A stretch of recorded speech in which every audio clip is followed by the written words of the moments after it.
We brought a Samsung single door 183 liters refrigerator model RR21C2H25RZ from Reliance Digital.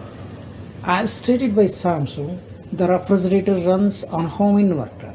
I have a luminous solar NXG1400 inverter.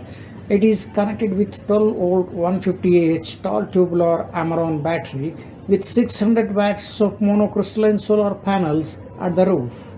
As you can see, our energy meter is showing 0.00 amps. That means no current is drawn from electricity board during the daytime due to the solar power. Thanks for Samsung for providing us a good refrigerator.